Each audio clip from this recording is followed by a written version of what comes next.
Hello, brilliant people! Good morning po to all of you. Medyo late ang ating arangkada today kasi Sunday naman. So as usual, kontrolado natin ang oras. But anyway, hindi pa rin mawawala ang ating video every morning. I have a coffee here and of course, I also have my bread here. Napaubos na. Kasi binili ko to nung Friday. Nung pag-uwi ko nung duty ko sa Friday. Anyway, gusto kong i-share sa inyo ang kwento na ito. Ano nga ba ang pinaka-main reason kung bakit ako nag-abroad? It's not about me actually. May pinaka-matinding rason kung bakit ako umalis talaga sa Pilipinas. Alam mo, I also have a lot of obligations financially sa PH. Yung akin talaga personal. Pero mas nadudurog ako when it comes to my mother. Kasi sa totoo lang, ang dami talagang bayarin ng mama ko. Sa isang araw, ang daming naniningil ng utang niya sa bahay namin. Ang dami talaga.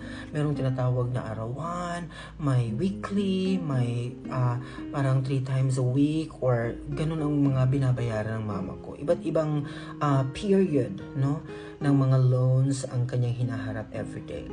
May mga pagkakataon na sinisigawan ng mama ko. May mga pagkakataon na natutulala yung mama ko kasi wala talaga kaming solusyon sa problema. Ako, teacher na sa DepEd at that time, helpless, nasasaktan ako for myself na wala akong magawa para sa mama ko. Kaya one time, kasi sa dami na, yung papa ko nagagalit na minsan eh. Nahihirapan na talaga kami mag-survive. At saka yung panahon na yun, unti-unti kong nararamdaman na si mama dahil sa stress. Siguro sa problema na wala siya nakikitang paraan para masolusyonan ito, na apektuhan yung kalusugan niya. Kaya nga nung mga pinakaunang buwan ko dito, na-hospitalize yung mother ko, nagkasakit siya, todo-todo talagang naningil yung katawan niya. Kasi too much yung stress na pumasok sa kanyang katawan way back. There was a time na sinigawan yung mama ko. As in, dinig na dinig ko sa kusina namin. Kasi hindi naman malaking bahay namin. Pumasok ko sa kwarto. Umiyak ako ng todo. Hindi ko alam kung paano ko siya i-deliver ngayon. Iyak ako ng todo kasi nahawa ko sa mama ko. Nagkaroon siya ng maraming utang. Not because she's materialistic. She wants to buy a lot of things na hindi kailangan. Hindi ganun eh. Nagkautang siya dahil sa mga pangarap niya sa amin. Magkakapatid. Gusto niya makapagtapos kami ng pag-aral. Malungkot ako kasi naiisip ko siya this morning. And talagang umiyak ako sa Panginoon that time. Sabi ko, Lord, ayoko matapos sa mga buhay nila na hindi nila naramdaman yung saya ng life. Kasi life is too short. And they're old enough to still face this kind of problem in life. Kaya, pumasok ko sa kwarto ko kasi I have my own room. Umiyak ako ng todo. Sabi ko, Lord, please give me an opportunity na masusolve ko yung problem na ito sa mother ko.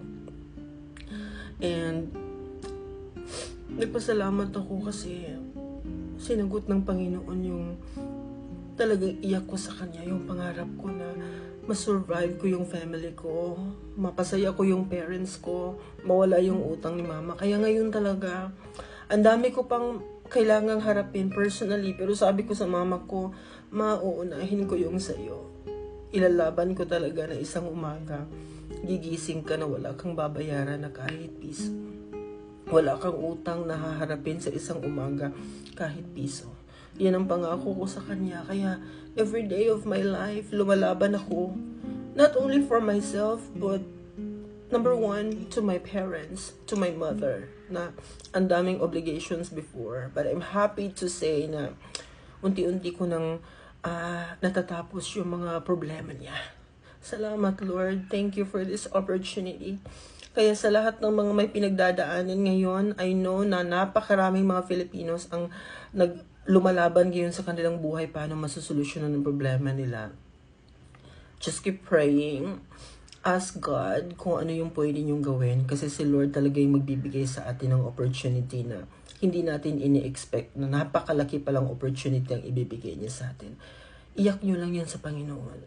Genuinely express to God kung ano yung gusto nyo mangyari. And one day, one night, one moment, you will have it. Ibibigay niya yan kapag deserve mo ang bagay na yan. I hope meron kayong natutunan sa kwentong ito. It's a piece only of my story. I have a lot more to share to you in the future. That would be all for this morning. Thank you. Bye-bye.